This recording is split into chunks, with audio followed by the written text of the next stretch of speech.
congregarme? ¿O por qué debo congregarme? Segunda parte. Así le hemos titulado este mensaje. La primera parte fue predicada en el culto de las 8 y espero que usted pueda escucharlo cuando llegue a su casa y quiero echar la primera parte, quiero ver qué es lo que dijeron. Vamos a ver lo que dice la palabra del Señor. Carta a los Hebreos, capítulo 10, versículo número 25. ¿Lo tienen? Lean conmigo lo que dice la palabra, en nombre del Padre, del Hijo y del Espíritu Santo.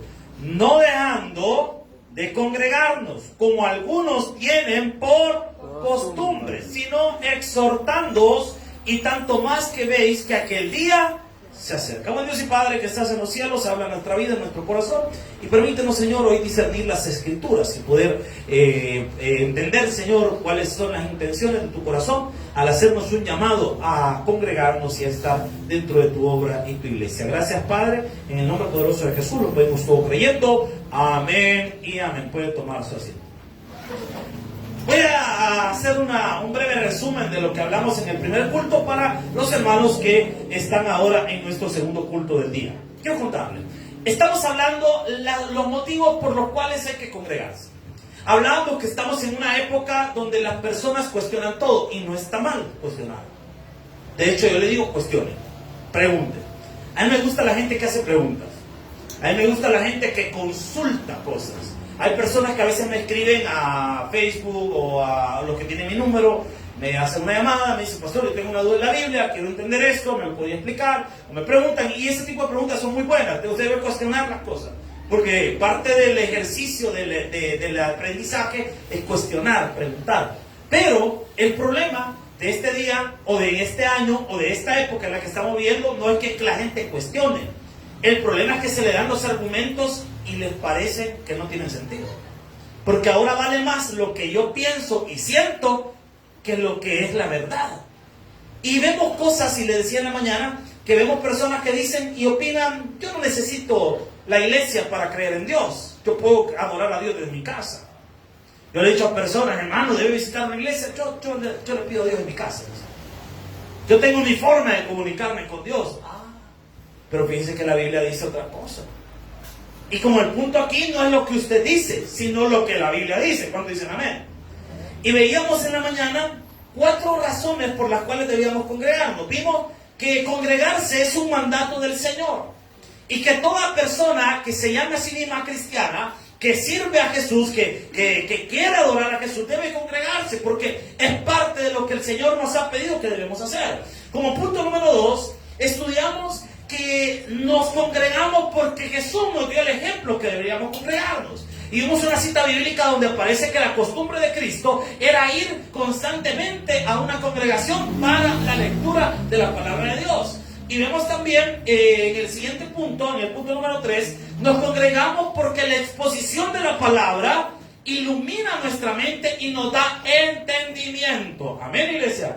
Y como cuarto punto que vimos en la mañanita, en el culto de las 8, nos congregamos por el ejemplo de la iglesia primitiva. Y explicaba que la iglesia primitiva es el nombre que le otorgamos, que le damos a los primeros cristianos y las reuniones que se realizaban. Ahora vamos con el quinto punto. Nos congregamos para poder aprender juntos de Jesús. Y esto es bien importante. Y esto es algo que la iglesia hoy en día debe entender. Porque a la iglesia venimos a aprender. Amén, iglesia. Mire, queremos mejorar muchas cosas de la iglesia, queremos tener un local bonito, queremos tener muchas cosas, queremos servirle mejor, queremos tener un microbús.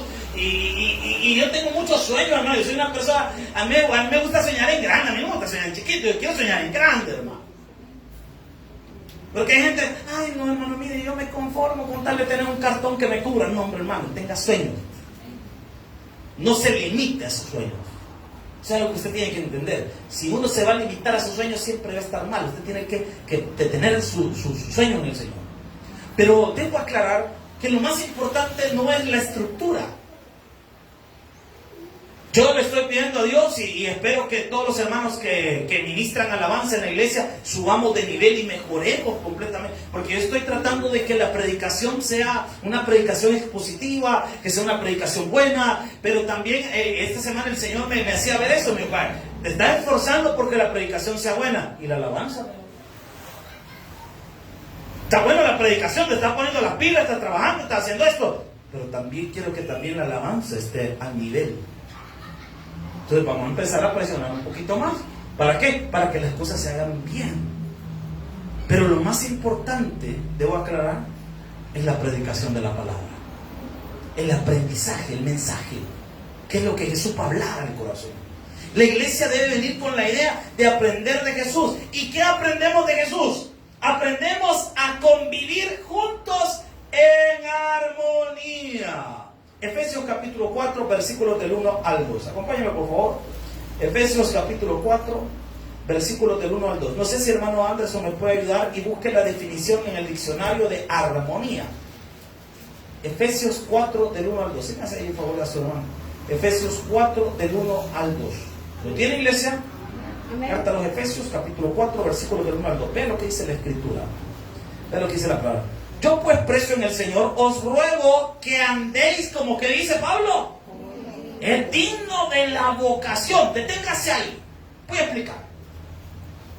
El apóstol Pablo en ese momento se encontraba prisionero por andar predicando el evangelio. Y Pablo dice: yo quiero que ustedes tengan armonía entre ustedes y su fe. ¿Y qué es la armonía? Vamos a ver si tenemos la definición por ahí. Si la puede poner, hermanito. Gracias. Armonía o armonía proviene del latín, armonía que deriva del griego, acuerdo, que significa acuerdo, concordancia, combinación, que significa ajustarse, conectarse. Esta palabra me gustó. Ocurre cuando existe un equilibrio. Bueno, en el contexto musical, la armonía es cuando todos los instrumentos y las voces están cabal. ¿Se ha fijado que hay hermanos que de repente están cantando y la pista va por un lado y el hermano va por otro? Ese hombre no tiene armonía, ese hermano no tiene armonía. Está en desarmonía. Ese hombre está desarmado. Tiene un lado por un lado y está por otro lado. O sea, ahí no hay armonía. Mire, esto que las hermanas han intentado hacer en la mañana es bien complicado. Combinar voces es lo más complicado del mundo. Es más fácil cantar uno solo que cantar con otra persona a la par. Porque tienen que lograr algo que cuesta, y eso es la armonía. Podríamos decir en términos llanos y sencillos que la armonía es el equilibrio en las cosas. O sea que el apóstol Pablo en esta mañana nos va a enseñar que nos congregamos para aprender a tener armonía con nuestra fe y con nuestros semejantes. ¿Cuál es la armonía entonces con la fe? Lo que está diciendo el versículo 1 de la carta a los Efesios. Vean lo que dice la palabra. Yo pues, preso en el Señor, dice Pablo, os ruego que andéis como es digno de que dice. Vale, miren, digamos que nosotros vamos a ir al médico. Cuando usted entra a un consultorio, ¿cómo espera encontrar al médico? ¿Cómo identifica usted un doctor? La bata. Se arrebata, bata. ¿Ah? ¿Por qué más identifica el doctor? El estetoscopio. ¿Qué más? ¿Qué más? ¿Qué se le viene a la mente a usted cuando piensa en un doctor? Anda de vestir, o anda con su uniforme de doctor. Todo eso se nos viene a la mente cuando estamos hablando de un doctor. Se nos viene a la mente. Va, por ejemplo, ¿qué se le viene a la mente a usted cuando piensa en un piloto? ¿Cómo se imagina usted un piloto? Con casco, dice la hermana, con el uniforme, con el mameluco, con la cosa que hace para respirar. Cuando está abajo, con saco, corbata, con coladitas de aquí. Así se imagina un piloto, ¿sí no? El sombrerito, así se imagina un piloto. ¿Cómo se imagina usted a una enfermera? Enfermera de mi vida. ¿Cómo se imagina usted una enfermera? Con el adorno de blanco, ¿verdad? ¿Qué haría usted si lo pasan al consultorio y encuentra un tipo en jeans con una calzoneta del Barça, para terminar de rematar, No, le encuentra con una calzoneta y con una camisa hawaiana. ¿Tendría usted el valor de pasar consulta y todavía que el hombre dice, mire, la tengo que operar? No, no, ¿por qué? O sea, porque no anda conforme a su vocación. No anda conforme a su vocación, no nos está dando su vestimenta, aunque no lo queramos, la vestimenta habla mucho de nosotros. La vestimenta nos dice hasta qué tipo de música usamos o escuchamos. Se lo demuestro, ya le he puesto este ejemplo a usted. Si usted de repente ve un tipo con unas botas puntudas, con un cincho, con una gran hebilla de caballo, el charro. Sí, ¿qué tipo de música cree usted que escucha? Ranchera, ¿verdad que está fácil de identificar? ¿Por qué? Por su vestuario, por la forma en la que está. Nos revela lo que él es. Bueno, la forma en la que la gente se viste incluso revela su vocación, a qué se dedica. ¿Por qué? Porque lo que nosotros hacemos lo respiramos, se nos nota. Una vez yo me recuerdo que estaba en un lugar y estaba parado y solo estaba estaba así, viendo algo.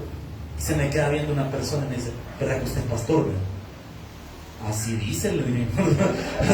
Así dice. ¿Por qué lo sabe? Por la panza, no me digo, es que todos los pastores como que se paran igual, me dice, porque tienen la misma forma, se paran no sé qué, pero porque la gente nota lo que otro es, se nota. Su vocación como cristiano debe ser notoria. ¿Y dónde aprendo a comportarme como cristiano? En la iglesia. Aquí nos enseñan, nos dicen, los cristianos no somos así. Los cristianos no nos andamos bajando a la gente. Amén. Los cristianos no somos mentirosos. Amén. Los cristianos cuando nos reunimos no le andamos chambreando de la vida de nadie. Se ve la mente, ¿verdad? Pachito estaba el río, hermano. Sí, los cristianos no actuamos así. ¿Y dónde aprendemos eso? En la iglesia. Porque el pastor de la iglesia debe enseñar cómo se comporta un cristiano, cómo habla un cristiano, cómo hace las cosas un cristiano, cómo dice las cosas un creyente. Todo eso debe ser enseñado en la iglesia. En la iglesia se le enseñan modales a los niños. Porque a veces en las casas no se les enseñan esas cosas.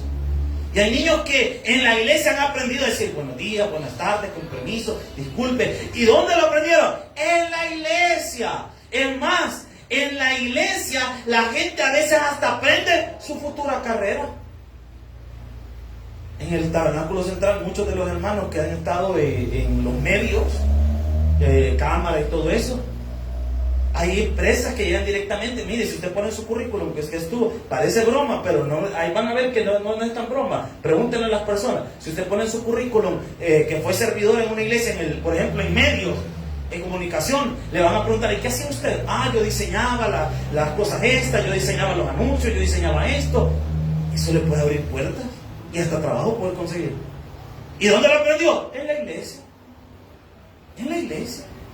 Estos bichos que están aprendiendo en multimedia, usted no sabe el tesoro que están aprendiendo.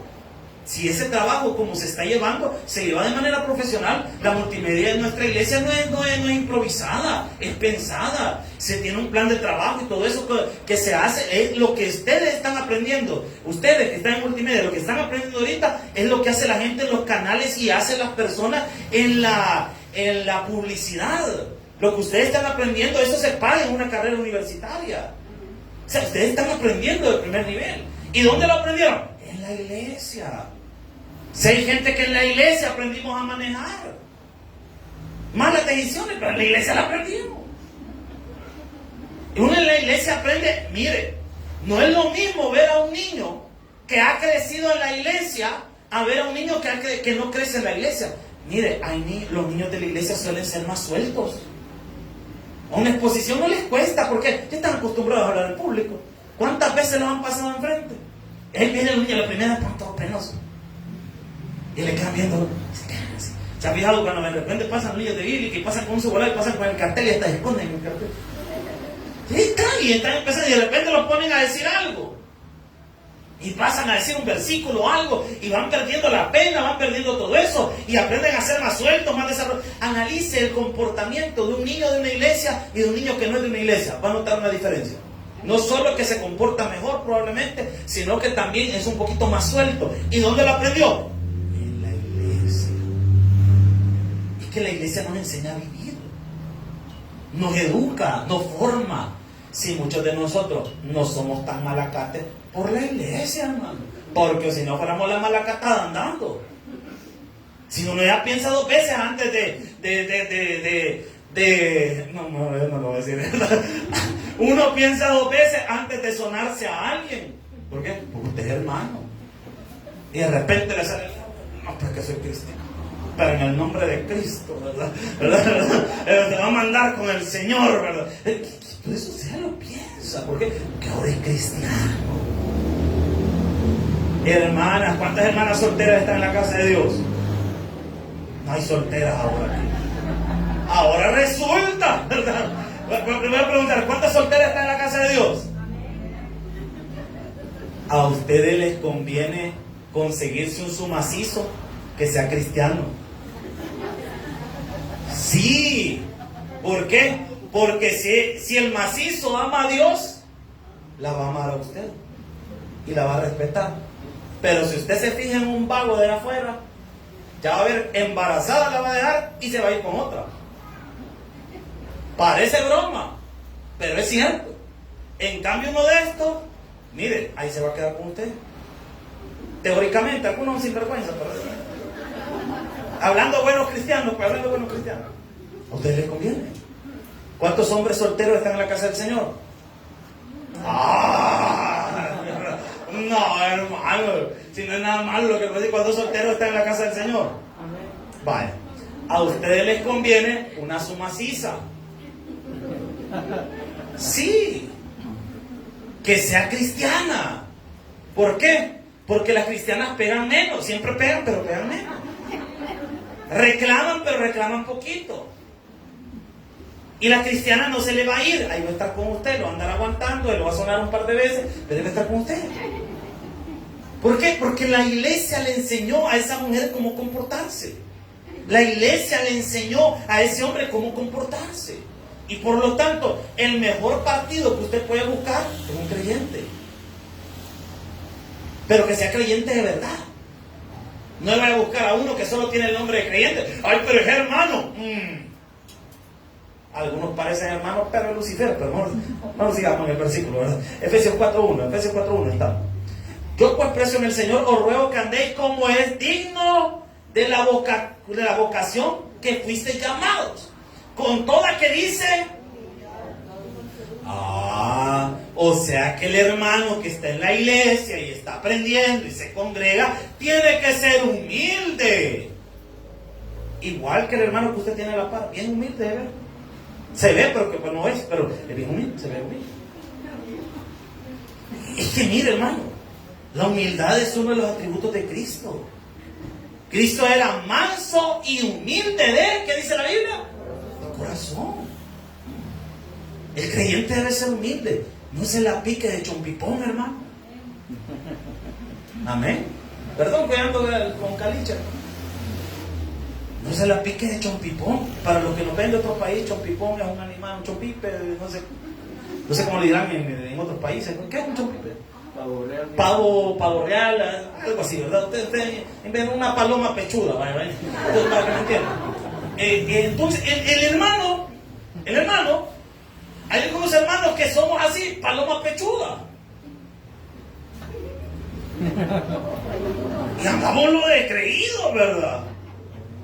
Y nos la picamos. Solo porque andamos unos 10 pesos en la bolsa, nos sentimos que somos mayores que los demás. La vida da vuelta, hermanito. Sea humilde, hombre. Mire, si es más chivo estar con la gente humilde usted. Con la gente que la pica como cuesta, no hay ni que hablar. No sabe ni qué hablar. Y está sentado a la mesa y usted no hay ni que decir ni nada. Pero cuando usted encuentra una persona humilde, usted habla y habla y usted se siente tranquilo, entiende en confianza. Mire, eso, por ejemplo, usted va a un restaurante gourmet, el puchito, güey. Es que el gourmet es el arte de buen comer, para mí es el arte de los tacaños. El puchito, es que el sabor, puchito, dos frijolitos y una untadita de un volado ahí. Usted, mira esto. Pero usted ve a la casa de un hermano, no, hombre, le sirve un superol, hermano. No, porque ese no es platito, es perol, hermano.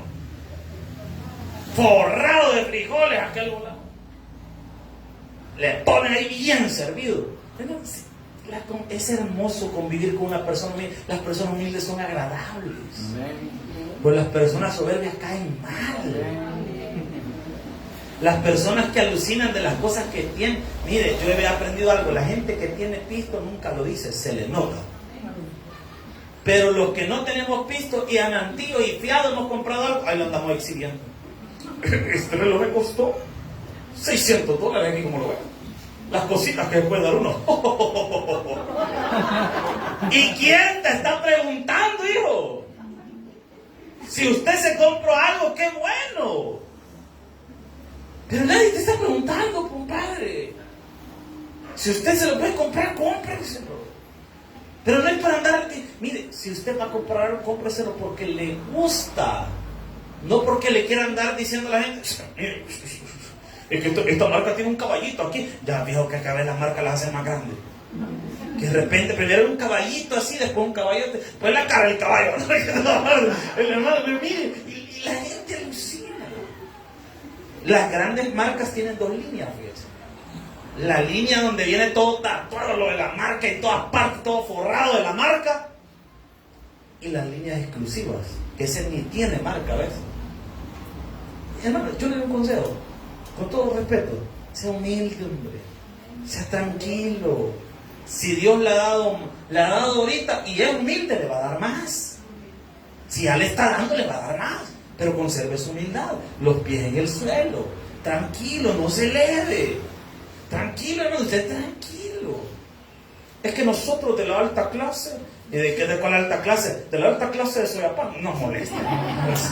Dice, no, hombre, hermano, por favor, tranquilo, hombre. Y vea que más enseña la palabra de Dios, porque ya lo veo algunos preocupados, hombre. También son de la alta clase de Soyapango ustedes.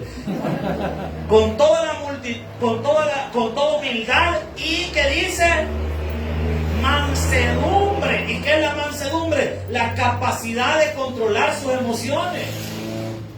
En la iglesia nosotros aprendemos a controlar ese mal carácter que nos manejamos. Porque algunos hermanos no somos bipolares, somos cuatropolares, cincopolares, osopolares y todo el montón de polares. Sí, bravos, enojados, con mal carácter, con mal temperamento. ¿Y a dónde nos está educando el Señor? En la iglesia. Pero si usted no se congrega, usted no va a ser educado. Usted no va a aprender. ¿Y dónde nos enseñan a comportarnos? En la casa de Dios. Y dice, soportándoos, ¿con qué dicen? Ni lo quieren leer, hermano. Soportándoos, ¿con qué? Los unos a los otros en amor. O sea que en la iglesia nos van a enseñar a soportarnos. Y mejor palabra no puedo buscarla, apóstol Pablo. Porque con la convivencia, en resumen, es soportarse, hermano. Esa idea de que vivieron felices por siempre, es mentira, hermano. Y vivieron felices por siempre. El día de la boda es bonito. Miren, las bodas son chivas, hermano. Si alguien más se quiere casar, con todo gusto lo amarramos. Yo le dije a usted, si usted se casa en la iglesia, por lo menos el fresco y la horchata lo va a tener. Algo le va a poner la iglesia. Solo que el hombre y la mujer no lo podemos conseguir. Pero algo le va a poner la iglesia. Pero si usted se casa fuera de la iglesia, ay, ¿usted cómo hace?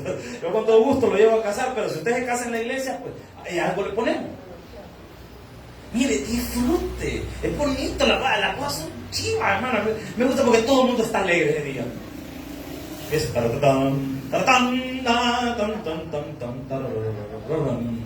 Y entra la novia, ¿verdad?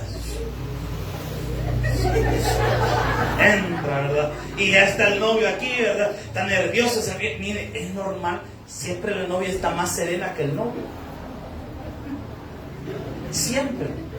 Cuando yo me casé, en la primera boda, mire, yo resistí no llorar en las dos bodas. Fue un gran chillón, perdón, un gran llorón. Y yo me aguanté en la primera boda. Me da risa que en la boda civil aparezco casi como que estoy socando a ver qué, así, porque yo estoy en aquel que no quería llorar, ¿verdad? O sea, así, porque yo vi a mi esposa bien fresca, bien tranquila, como que era la tercera o la cuarta, ¿verdad? Mentira, era bien relajada, como un churro, ¿verdad? Y yo estaba nervioso, hermano, estaba nervioso, y yo rocándola. Y en la segunda boda, no en la segunda vez que me casé, en la boda de la iglesia. Estábamos así, estaba parado y veo entrar a mi esposa con su vestido blanco, se miraba preciosa, se miraba hermosa, como que acaba de descender en una de sus nubes, miraba hermosísima mi esposa, se miraba preciosa de día. Y la veo entrar y me dieron ganas de llorar cuando la vi, pero en la misma me aguanté y todavía me reclama después de la vi porque no lloró. Yo esperaba que llorara para la foto. Como ahora está de moda, se ha pedido que todos los videos de bodas el hombre sale van a ver pasar, también hay que ver bonito, ¿verdad? La boda, lloran, se van para su casa y esperamos que sean felices por siempre. Pero esa es mentira, porque al llegar a la casa empiezan los problemas, empiezan las discusiones y empiezan las dificultades. ¿Y qué dice la gente? Como tienen la idea de que tienen que ser felices por siempre, el matrimonio no sirve. ¿Por qué? Sí, porque todos los peleas lo pasamos. Si esto no es pareja de Vietnam, esto no es pareja de matrimonio, esto es pareja de campo de guerra. Como que es la ofensiva del 89. No. Si mira, tanta guerra y ahí solo peleando en la casa cuando yo entro a la casa suena el timbre del ring. ¡Ting, ting, ting! Y están hermanos y es peor porque están en la zona de guerra. Es que el matrimonio es para soportarse. ¿Y qué nos soportamos? Todo. El mal carácter, hasta los malos olores. Pero ese tema para otro día. Es tema para otro día. Miren, nosotros en la iglesia, al igual que en el matrimonio, hay que aprender a soportarse. ¿Por qué? Porque aquí hay hermanos de todo tipo. Aquí hay hermanos callados, que uno siente que van a sacar una pistola y van a agarrar a los uno. Que hay todo siniestro. Hermano, ¿qué tal está? Bien. Usted me cae bien, no venga mañana. O sea, es terrible, ¿verdad? Es tremendo. O sea, hay otros que son chachalacos, hermano. Que de repente, mire, estoy en la oficina y yo bien detecto cuando entran los hermanos que son más chachalacos. ¡Hola! Van riendo en la entrada. Ya, es fulano. Menganita ya vino. Porque ya escuché la risa. Si uno no las aprende a conocer. Hay hermanos que son más reservados, hermanos que son muy serios, muy serios, muy así, muy cerrados. Son un poquito más reservados. Hay otros con más chistosos, hay otros con enojados, hay otros con tranquilos, hay todo tipo de carácter. ¿Y cómo hacemos para llevarnos bien personas de grupos tan diferentes, de realidades tan diferentes? ¿Y cómo hacemos para que todo esté en armonía? En la iglesia vamos a aprender a hacer eso, a soportarnos, a tolerar, a tolerar que de repente venga con los pelos de punta o esté enojado o algo le pasó y que hay que aprender a hacer, a soportarse. ¿Y dónde lo aprendo? En la iglesia. En la iglesia aprendemos la sana doctrina. ¿Pero en cuál iglesia? En la que predica fielmente de las Escrituras. Porque hay iglesias que no son iglesias. Hay iglesias que no predican fielmente la palabra. No todo el que tiene el rótulo de iglesia es iglesia. Amén. ¿Cómo defino yo una iglesia? Por lo que predica, por lo que enseña. Así definimos una iglesia. Entonces, también en la iglesia aprendemos a conocer al Señor. Porque en la iglesia nosotros aprendemos lo que a Dios le gusta y lo que a Dios no le gusta. Ahí lo aprendemos. Aprendemos el concepto de la unidad. También en Efesios capítulo 4, versículos 15 y 16. Acompáñenme por favor. Efesios 4, 15 y 16. ¿Lo tienen, iglesia? Es lo que dice la palabra. Sino que siguiendo la verdad, en amor crezcamos en en todo en aquel que es la cabeza, esto es, ¿quién es la cabeza de la iglesia? Si yo ofendo a la iglesia, ¿a quién estoy ofendiendo? Porque es la cabeza. Cuando yo menosprecio a la iglesia, ¿a quién estoy menospreciando? Y dice la palabra, de quien todo el cuerpo, bien concertado y unido entre sí por todas las coyunturas, que se ayudan, como dice, la iglesia es el cuerpo de Cristo. Y todos nosotros somos miembros de ese cuerpo. Y el cuerpo se ayuda mutuamente. Para efectos de ilustración. ¿Quién se ha pegado con un martillo clavando alguna vez? ¿Cuánto lo hemos clavado? A usted no se le da la destreza muscular, hermano, ¿cierto? Es que mire, hermano, que hay tipos de inteligencia. Hay inteligencia matemática, hay gente que usa para la matemática. Pero eso no significa que sean totalmente inteligentes. Son personas que tienen la inteligencia abstracta, algo así creo que se llama eso. Y conozco, no me acuerdo cómo se llama eso. Entonces, tienen esa. Y hay otros que son inteligentes para la música, ¿verdad? Hay otros que por gusto. No se le da. Pero no es su problema. O bueno, sí es su problema, pero a la vez no. O sea, sí es su problema porque está todo trabado, pero es porque su cerebro no alcanza a distinguir todas esas cosas. Es una cuestión ya propiamente del cerebro. Y hay gente que tiene inteligencia en su cuerpo, en sus músculos, que son buenos para el deporte. Que de repente agarran la pelota y comen bien tranquilo. Le alcanzan la pelota a otro, ¡pum! ¡Pum! A otro lado. ¿Cómo hacer? Y viene el otro y le explica, es que mira, solo haces aquí. Y todo se traba. Porque no tiene la destreza, no tiene la habilidad que tiene el otro. ¿No tiene? Entonces, miren, usted está clavando, ¿verdad? ¡Pum! Y se pegó. ¿Cuál es la primera reacción después de la palabra soez que le sale? ¿Cuál es la primera reacción? De ahí se mete el dedo a la boca. Y de ahí se sienta. Espérenme, ¿dónde se golpeó? En el dedo, ¿sí o no? ¿Y por qué se mete el dedo a la boca? Que la saliva tiene anestesia o algo por el estilo. Para calmar. Pero la saliva no tiene ningún componente. Pero ¿por qué lo hacemos? ¿Y por qué nos sentamos si el golpe fue en el dedo, no fue en los pies? ¿Sabe qué pasa? Le voy a explicar qué sucede. En ese momento, el cerebro activa todo y dice, ¡hey! Nos pasó algo. El dedo está mal ahorita, ayudémoslo. Y empieza todo el cuerpo. De repente, ¿y qué hacemos? Dicen las otras partes del cuerpo. Y el cerebro dice, no sé, inventemos algo. Y la boca dice, venga ese dedo. Porque la boca quiere ayudar. Pero como la boca lo único que sabe hacer es tragar, échame el dedo. Yo me echo el rollo, enséñame, dame. Y los pies dicen, no nos quedemos quietos, ¿qué hagamos? Sentémonos. O sea, el cerebro está reaccionando, está buscando ayudar porque hay una parte de él, del cuerpo, que no está bien. Entonces necesita buscar cómo ayudar. Así debería funcionar el cuerpo de Cristo. Uno de nosotros está mal, hagamos algo. No podemos dejar perder a nuestro hermano. Mire, falleció el familiar de fulano, vamos a verlo, vamos a ayudarle. Mire, le pasó algo a la familia sultanita, vamos a visitarla. Ya le he dicho a usted que yo sueño que en la iglesia esté un ministerio de visita. Y que de repente un hermano no ha podido venir y quizás esté enfermo o algo. Y que vaya un hermano y le lleve una su canastita y podamos orar por el hermano y visitarlo y ayudarlo. O sea, porque es que así debería funcionar la iglesia. ¿Por qué? Porque los miembros de la iglesia se ayudan mutuamente, dice la Biblia. Deberíamos de ayudarnos mutuamente. Y dice, las coyunturas se ayudan mutuamente según la actividad propia de que dice.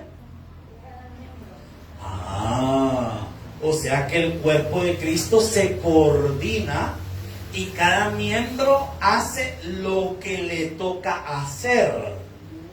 ¿Aló? ¿Estamos acá? Vamos, ¿cómo así? Ahorita el cuerpo de Cristo está en movimiento, ahorita, en lo que estamos en el culto. Y cada quien está en su área. Por ejemplo, hay hermanos ahorita que están allá en la escuela bíblica. Y están ahorita sirviendo. El cuerpo de Cristo está en movimiento. Hubo hermanos que pasaron a cantar. Habían hermanas aquí que estaban dando la bienvenida y ayudando. Habían hermanas en la cafetería que estaban sirviendo. O sea, todo el cuerpo estaba desarrollándose cada quien en su área. Ahora estoy yo predicando. Después vamos a hacer otra cosa. Entonces todo el cuerpo se coordina y cada quien abona y pone su grano de arena. Bueno, ponemos nuestro grano de arena. Nuestro granito de arena. Quizás no lo podemos hacer todo, pero ponemos nuestro granito de arena. Que hay hermanos que de repente me dicen para el hospital, mire, voy a mandar esto. No puedo ir yo, pero puedo mandar esto.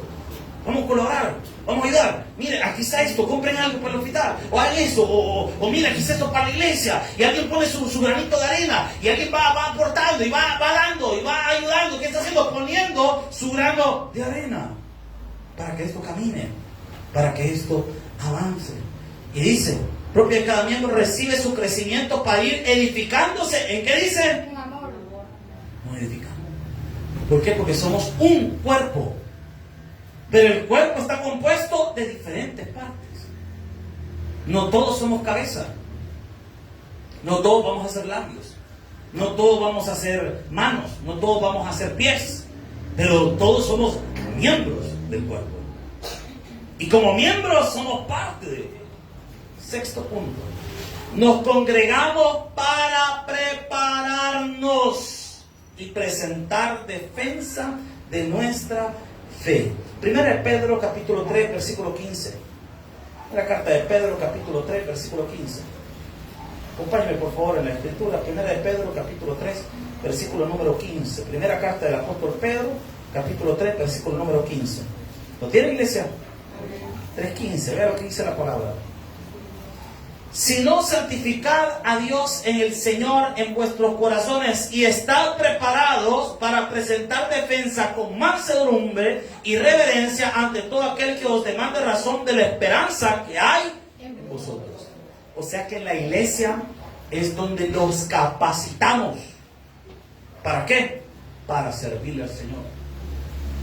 Cuando usted viene del lado de Oriente y viene hacia San Salvador y entra por el lado de Ilopango, usted va a encontrar una leyenda que está sobre el puente de la Fuerza Aérea, sobre la pista de la Fuerza Aérea. Hay una leyenda que está en el tunelito y dice, si no me equivoco esa leyenda, en este lugar se presentan los hombres que aman la patria. Nosotros les enseñamos cómo protegerla. En este lugar, la iglesia, nos presentamos los hombres y mujeres que amamos a Dios y aprendemos a hablar de Él y a defender nuestra fe. ¿A qué aprendemos nosotros? ¿Qué aprendemos? A defender nuestra fe, a tener argumentos.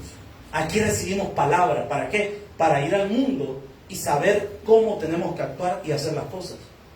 En la iglesia nosotros aprendemos todo lo que necesitamos saber acerca de nuestro Dios.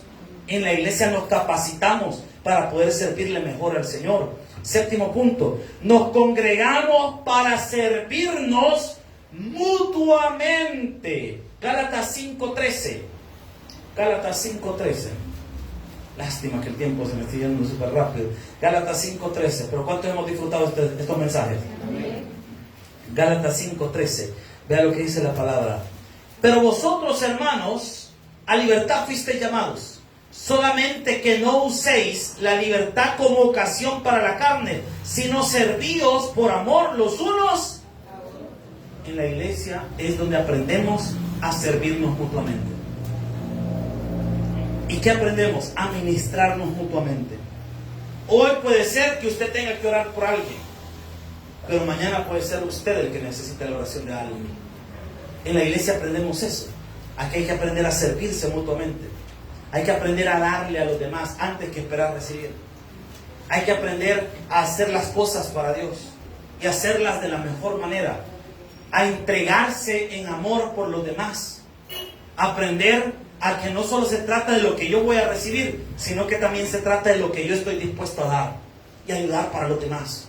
De eso se trata también el congregarse y estar en la iglesia.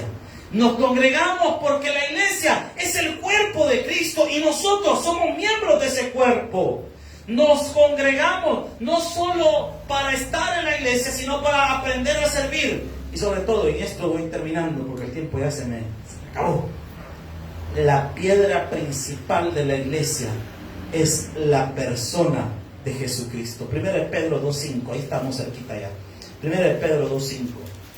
1 Pedro 2.5. ¿Lo tiene, iglesia? 1 Pedro 2.5. Búsquelo por favor conmigo. 1 Pedro 2.5. Vea lo que dice la Escritura.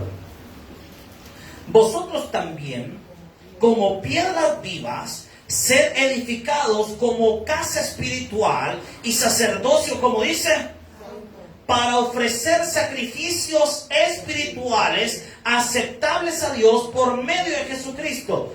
Por lo cual también la Escritura, he aquí pongo en Sión la principal piedra del ángulo, escogida y preciosa. Y aquel que creyere en él no será. Cristo es la piedra principal de toda la iglesia. Y nosotros nos edificamos en esa piedra principal que es nuestro Señor Jesucristo. Nosotros venimos a la iglesia y venimos a recibir esa instrucción para crecer como casa espiritual, dice la Biblia. Como un sacerdocio santo. O sea que nosotros en la iglesia nos venimos a edificar y agarramos palabra, agarramos ánimo. Es que esto es como el tanque de gasolina del carro. Usted puede fulear el carro, hermano, pero al ratito le va a pedir otra vez gasolina. ¿Por qué? Porque la va a necesitar. O esto es como comer. ¿A cuánto nos gusta comer, hermano? Ay, no, yo no como. ¿Qué le pasa, hermano? Si es que es rica la comida, ¿sí o no? Hay comida que es deliciosa. Es que ya tengo hambre, pero estoy hablando así. Miren, usted hoy al mediodía probablemente se va a echar su respectivo sopón de domingo, o su pechugón de pollo, o su trozo de carne. Yo no entiendo cómo hay gente que le gusta la carne. ¿Cómo se llama cuando la carne está roja? No, hay otro. Mejor de la vaca muerta de un solo. No, hermano, he volado todo rollo. He visto en restaurantes que le ponen el pedazo de carne y se ve la sangre todavía. Es gente bien rico. Y todavía conocí una persona que decía que él había sido león en la vida pasada y por eso le gustaba la carne así. Caníbales. Miren, usted puede comerse un gran pedazo de carne hoy al mediodía, pero en unas 3 horas, si no es que menos, ya andamos otra vez. Usted pudo haber comido un montón, pero al ratito ya está el hambre otra vez, porque hay una necesidad de alimentar el cuerpo. Lo mismo ocurre en lo espiritual. Usted pudo haber estado hoy el domingo en el culto de las 8, en el culto de las 10 y se siente ahorita lleno de palabra, pero mañana va a necesitar otra vez, y el martes va a necesitar otra vez, y el miércoles va a necesitar otra vez. Necesitamos recibir palabra, alimentarnos. ¿Por qué? Porque eso nos va a volver fuertes. Congregarse no es algo que el pastor le obligue a la gente a hacer. Congregarse es algo que Dios nos pide en su palabra hacer. Y si usted es creyente y usted está siguiendo a Jesús, no va a tener ningún problema en buscar del Rey de Reyes y Señor del Señor. Un fuerte aplauso, Señor. Vamos a orar. Dios y Padre que estás en los cielos, te agradecemos, Señor, por este culto, por este servicio. Gracias por mis hermanos y hermanas, Señor, que han estado acá en la iglesia. Te pido, Señor, que tú les bendigas. Te pido que tú les ayudes. Te pido, Señor, que tú les protejas. Pero especialmente, Señor, quiero orar por los amigos. Si hay alguien en esta mañana que no ha recibido a Jesús como Señor y Salvador personal, yo quiero invitarte a que hoy recibas a Cristo. Quiero invitarte a que Jesús more en tu corazón. Y quiero invitarte a que entregues tu vida a Jesús. Si tú no has recibido a Cristo, por favor, levanta tu mano y permítenos mostrarte el camino de la salvación. Gloria a Dios, hermano. Bienvenido a la familia de Dios. Ya le van a mostrar el camino de la salvación. Gloria a Jesús. Hay una persona más esta mañana que quiera ese camino, el camino para cambiar su vida, el camino para transformar su vida. ¿Habrá alguna persona más en esta mañana? ¿Habrá alguien más que desee cambiar tu vida? No pelees con tu silla. Ven a Jesús. Jesús puede cambiar tu vida. Mientras seguimos acá, vamos a cantarle esta alabanza al Señor para terminar nuestro culto, adorando y glorificando a Dios. Vamos a cantarle al Señor con todo nuestro corazón. Y le cantamos a nuestro Padre Celestial. Ven, Espíritu, ven. Le cantamos al Señor.